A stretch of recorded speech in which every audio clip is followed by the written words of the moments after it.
Julukan Serambi Mekah sejak lama sudah melekat pada Aceh, provinsi paling barat Indonesia. Salah satu alasannya karena Kerajaan Samudera Pasai yang terletak di Desa Beuringan Kecamatan Samudera Kabupaten Aceh Utara merupakan kerajaan Islam pertama di Nusantara, bahkan di Asia Tenggara. Dari sanalah Islam masuk dan kemudian berkembang, hingga kini menjadi agama mayoritas yang dipeluk oleh penduduk Indonesia. Menurut catatan Ibnu Battuta dan Marco Polo seperti yang dituturkan oleh penjaga makam, Ahmad Yus, Islam masuk pada abad ke-13 melalui Perlak, Aceh Timur, dulu bernama Pantai Tua.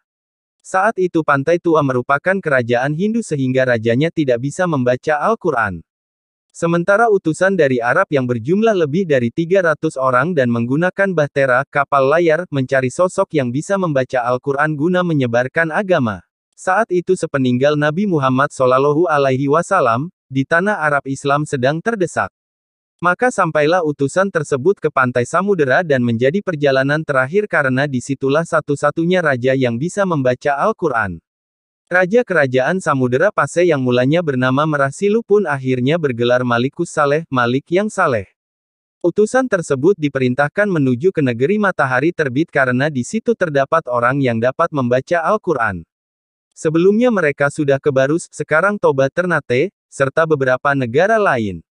Namun tak menemukan raja atau penduduk yang bisa membaca Al-Quran, ujar Ahmad Yus. Sultan Malikus Saleh, mempunyai nama asli Merasilu ini, merupakan raja pertama dari kerajaan Islam Samudera Pasai. Ia lahir pada tahun 1270 dan wafat pada tahun 1297.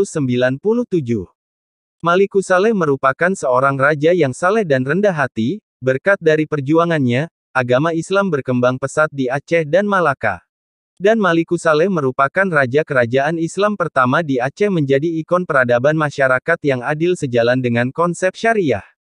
Kesultanan Malikus Saleh, sering disebut Kerajaan Samudera Pasai dibentuk oleh Merasilu sebagai Raja Pasai pertama dengan gelar Sultan Malik Al-Saleh, 659-688 Hijriah, tahun 1261 sampai tahun 1289 Masehi. Demikian sahabat kami selintas tentang Raja Adil lagi mulia Malikus Saleh. Jangan lupa subscribe channel kami Sinar Ilmu. Wassalamualaikum warahmatullahi wabarakatuh.